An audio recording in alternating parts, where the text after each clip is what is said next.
پھر آگے ایک دھمکی لگاتا ہے، اور اگر تو نے میری نہ مانی، تو نے کہا ساری ملاؤں کی باتیں ہیں، اور تو اپنی مرضی پہ چلا، تو پھر میری بات یاد رکھ، یہ چیلنج ہے تیرے رب کا، اتعبتک فیما ترید ولا یکون الا ما ارید، میں تمہیں تیری زندگی میں تھکا دوں گا۔ کہ جنہوں نے اتنے گناہ کیے ہیں کہ ان کا جسم گناہوں میں ڈوب گیا ہے، وہ نظر ہی نہیں آتا، صرف اوپر گناہ ہی گناہ نظر آ رہا ہے، نافرمانیاں نظر آ رہی ہیں، ان کا اپنا وجود اس میں نظر ہی نہیں آ رہا۔ اللہ کہہ رہا ہے یا عبادی، اور تسی بھی میرے ہی ہو، آ جاؤ آ جاؤ۔ بتاؤ ایسے مہربان رب سے بغاوت کرنا ہے کوئی غیرت کی بات؟ چند روزہ زندگی کے پیچھے، چند ٹکوں کے پیچھے، چند پیسوں کے پیچھے۔ بھائیو، اللہ ایک ذہن بناتا ہے کہ تم جہاں بھی ہو اللہ کی طاقت کے نیچے ہو، اللہ کے سائے کے نیچے ہو، اللہ کی قدرت سے باہر نہیں ہو۔ قل ارأيتم ان جعل الله عليكم الليل سرمدا الى يوم القيامة من اله غير الله ياتيكم بضياء افلا تسمعون، مجھے بتاؤ اگر میں رات کو کھڑا کر دوں، اللہ اکبر، اور سورج کو نکلنے نہ دوں، تو کوئی ہے جو رات ختم کر سکے؟ کوئی ہے جو سورج کو لا سکے؟ تو تمہاری زمین کا ٹیمپریچر اتنا مائنس میں جائے گا کہ تم سارے ہی برف بن جاؤ گے۔ پھر اللہ کہتا قل ارأیتم ان جعل اللہ علیکم النہار سرمدا الى یوم القیامہ من الہ غیر اللہ یاتیکم بلیل تسکنون فیہ افلا تبصرون، مجھے بتاؤ اگر میں دن کو کھڑا کر دوں، آسمان کے وسط میں سینٹر میں سورج کو کھڑا کر دوں، اسے ڈوبنے نہ دوں، کوئی ہے تیرے رب کے سوا جو اس کو لے جائے اور جا کے وہاں غروب کر دے؟ اس طرح اللہ ذہن سازی کرتا ہے۔ اگر سورج ڈوبے نہیں تو چند دن میں ساری زمین کو آگ لگ جائے گی، چند دن وہ نکلے نہیں تو زمین فریز ہو کے پوری کی پوری فریزر بن جائے گی، ہم بھی اس میں برف بنے پڑے ہوں، اور اگر وہ ڈوبے نہیں تو پوری دنیا کو آگ لگ جائے گی۔ تو اللہ تعالیٰ اس طرح قرآن کی آیات اور واقعات سے بھائیو ایک ذہن بناتا ہے کہ یہاں وہ ہوتا ہے جو اللہ چاہتا ہے، اور تم کہتے ہو ساڈا بھی پورا ہوئے، تو آگے اللہ تعالیٰ ایک ڈیل کرتا ہے، کہتا بڑا سوکھا کام ہے، کوئی مسئلہ ہی نہیں، فَإِن سَلَّمْتَ لِي فِي مَا أُرِيد، یہ میں نے جملہ ابھی نہیں پڑھا تھا، اب پڑھ رہا ہوں، فَإِن سَلَّمْتَ لِي فِي مَا أُرِيد كَفَيْتُكَ فِي مَا تُرِيد۔ میرے بندے، تم گلاسگو میں، ڈنڈی میں، ایڈمبرا میں، مدرول میں رہتے ہو، یا مدینے میں، یا مکے میں، یا جدے میں، تم یہاں اس چند روزہ زندگی میں وہ کر دو جو میں چاہتا ہوں،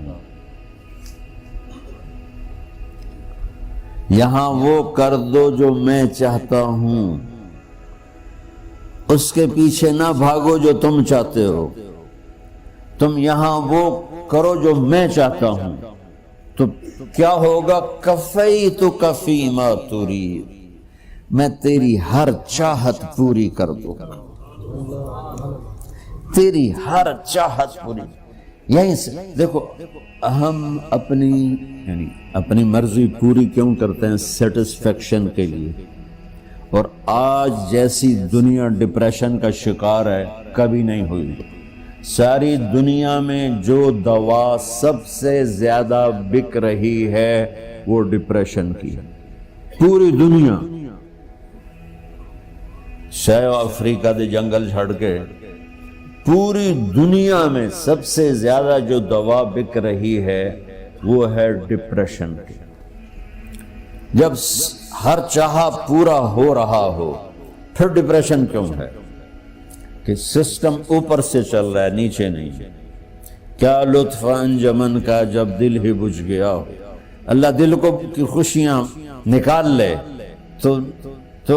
تو دنیا کی کوئی رونق اللہ کی قسم آپ کو خوشیاں نہیں دے سکتی، اور اللہ دل میں خوشیاں بھر دے تو موت کو بھی ہنستے ہوئے گلے لگاؤ۔ میرے نبی کے نواسے نے کربلا میں کس خوشی سے موت کو گلے لگایا، کس خوشی سے اولاد کو ذبح کروایا، کس خوشی سے سر کو نیزے پہ چڑھوایا۔ تو اللہ تعالی ہم سے ایک ڈیل کرتا ہے، فَإِن سَلَّمْتَ لِي فِي مَا أُرِيد، چند دن ہیں زندگی کی، اس میں وہ کر دو جو تیرا رب کہہ رہا ہے۔ اور اللہ کی قسم اللہ ہر وہ شے کہتا ہے جو میرے لیے مفید ہے، اور اللہ کی قسم اللہ ہر اس شے سے روکتا ہے جو میرے لیے نقصان دہ ہے۔ تو پھر اللہ کہتا ہے کفیتک فی ما ترید، جو چاہو گے کر دوں گا۔ یہیں سے شروع کر دوں، پھر آگے ایک دھمکی لگاتا ہے، فَإِن لَّمْ تُسَلِّمْ لِي فِي مَا أُرِيدُ، اور اگر تو نے میری نہ مانی،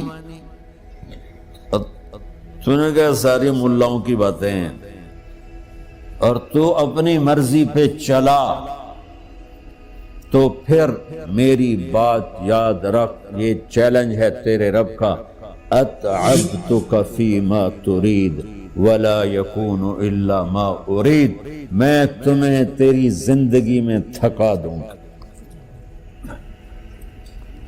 جس کو آج ڈپریشن کہتے ہیں، میں تجھے تیری زندگی میں تھکا دوں گا، تیری خواہشات پوری کر کے بھی تجھے رلا دوں گا، اور پھر آخر میں ہوگا وہ جو تیرا رب چاہتا ہے۔ تو اس تھوڑی سی زندگی میں کیوں نہیں وہ کر لیتے ہو جو وہ کہہ رہا ہے؟ وہ میرا رب ہے، میرا باس، میرا رب۔ باس کو صرف آرڈر دینے آتے ہیں، چونکہ وہ خالق نہیں، اس نے مجھے بنایا ہے، وہ مجھ سے پیار کرتا ہے۔ کل ہی غالباً وہاں بلیک برن کے بیان میں یہ حدیث میں نے بیان کی کہ ابن آدم انی لک محب، آدم کی اولاد میں تم سے پیار کرتا ہوں، فبحقی علیک کل محبہ، ارے تمہیں میری قسم تم بھی تو مجھ سے پیار کرو۔ ہم کسی سے ناراض ہو جائیں، بیٹے سے، بیٹی سے، بیوی سے، بھائی سے، نوکر سے ناراض ہو، ہمارے لہجے میں سختی آتی کہ نہیں آتی؟ بولو ہاں؟ ایک ہی بیٹا ہو لیکن وہ آپ کی مرضی منشا کے خلاف اوور چلا جائے تو آپ ہی کا لہجہ اس کے لیے شدید ہو جائے گا۔ ماں کا ایک ہی بیٹا ہو، اس کا لہجہ بھی اس کے لیے شدید ہو جائے گا۔ اور یہاں تو نوکر سسٹم ہے نہیں، ہمارے ہاں تو نوکر سسٹم ہے تو ان کی عزت ان کے ہاتھ میں پکڑا دیتے۔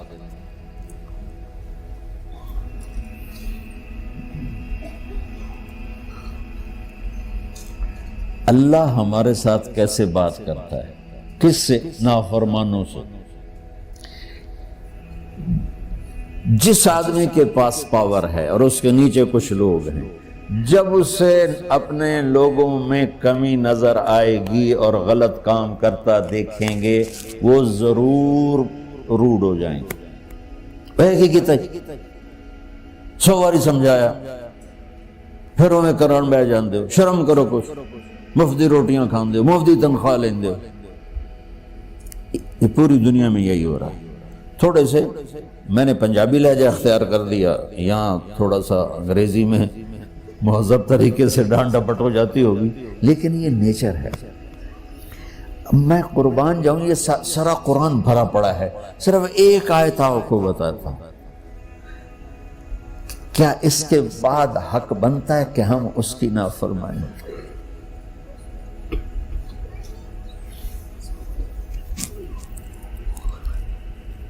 کچھ لوگ ہیں جن کے بارے میں اللہ کہتا خلطوا عملا صالحا وآخر سیئا۔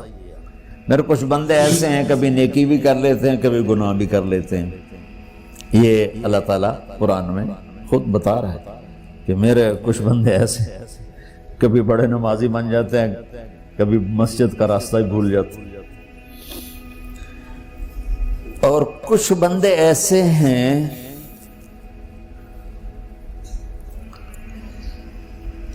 جنہوں نے جب سے آنکھ کھولی ہے اس دن سے لے کر آج تک ایک کام اللہ کو راضی کرنے والا نہیں کیا. ایسوں سے بھی دنیا بھری پڑی ہے. اور ایک بہت بڑا دنیا کا طبقہ ہے جو اللہ کو جانتا ہی نہیں ہے، جانتا ہے تو غلط طریقے سے جانتا ہے. اور ایک بہت بڑا طبقہ ہے جو اللہ کو مانتا ہی نہیں، کہ ہے ہی کوئی نہیں، ایتھیسٹ ہوں میں ایتھیسٹ ہوں.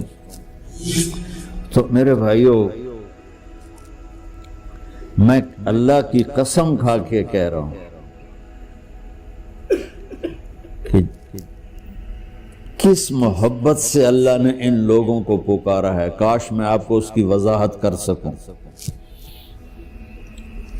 یا عبادی الذین اسرفوا علی انفسہم.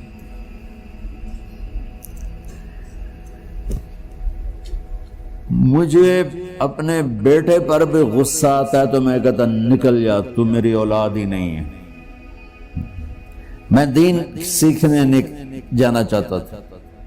میرے والد رحمۃ اللہ علیہ مجھے ڈاکٹر بنانا چاہتے تھے. میں اس سے بہتر راستہ اختیار کر رہا تھا، لیکن میرے باپ کی مرضی نہیں تھی. تو انہوں نے مجھے فرمایا جی تم مولوی بننا ہے تو میرے گھر ہی چوں نکل جا. میرے کانوں میں وہ الفاظ آج بھی گونج رہے ہیں. وہ میرے خالق نہیں تھے، میرے والد تھے. خالق تو میرا اللہ ہے، اور میں اللہ کی فرمان برداری کا ایک کام نہیں کرتا ہوں. اللہ کی فرمان برداری کا ایک کام نہیں کرتی مرد عورت. ٹھیک، تو اللہ کو غصہ اس حساب سے آنا چاہیے کہ بدبخت ہو، بے غیرت ہو، شرم نہیں آتی تنوں ڈوب کے مر جاؤ. میں قربان جاؤں. اللہ کہتا ہے یا عبادی، او میرے بندو. یہ پتہ کن کو کہہ رہا ہے؟ جو تبلیغ کرتے ہیں، جو علم پڑھتے ہیں، جو یہ بچے کی طرح مصلی پہ نماز پڑھاتے ہیں، جو میری طرح ممبر پہ بیٹھ کے دین بیان کرتے ہیں، جو راتوں کو اٹھ کے تہجد پڑھتے ہیں. میرے بندو،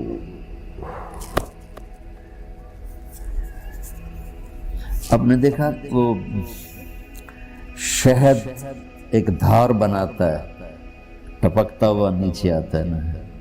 اللہ کی قسم اس آیت سے اللہ کی محبت کا شہد یوں نکلتا نظر آتا ہے.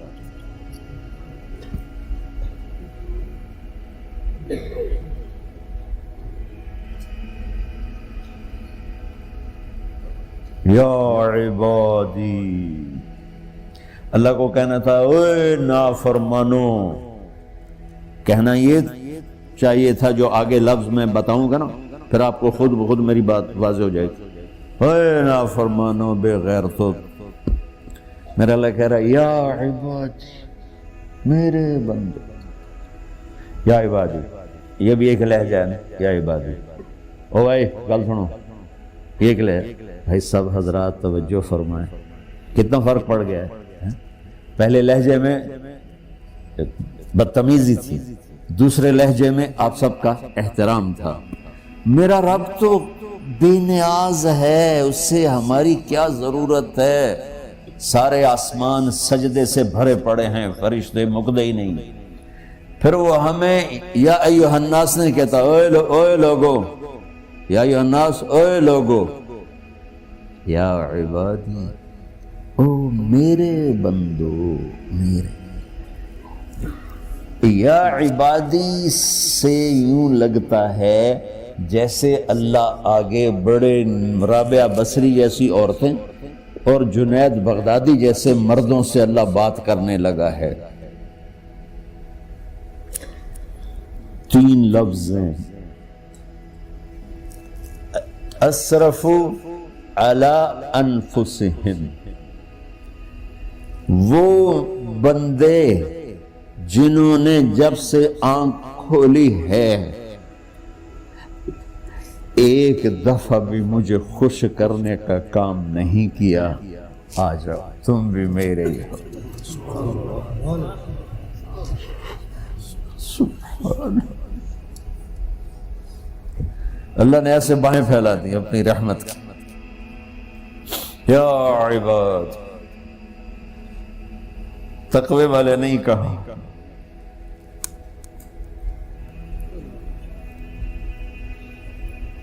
روزے والے نہیں کہا، پردے والی عورتوں کو نہیں کہا، حلال کمانے والے، تہجد پڑھنے والے، علم پڑھنے والے۔ اعلیٰ اعلیٰ اعلیٰ کا مطلب یہاں بہت طاقتور ہے، عربی کے حرفوں کا بھی مطلب ہوتا ہے۔ اعلیٰ کا یہاں مطلب ہے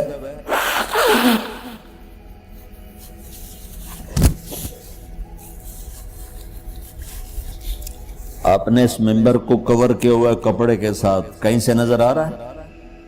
بولو، کہیں سے نظر آ رہا ہے؟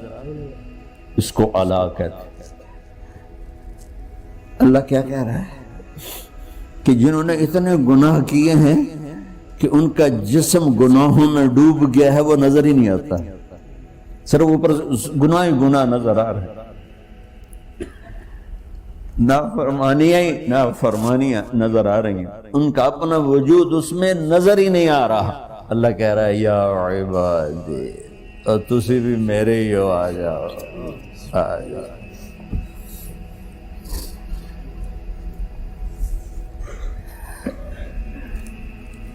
بتاؤ ایسے مہربان رب سے بغاوت کرنا ہے کوئی غیرت کی بات؟ چند روزہ زندگی کے پیچھے، چند ٹکوں کے پیچھے، چند پیسوں کے پیچھے، یا عبادی یا عبادی، اوہ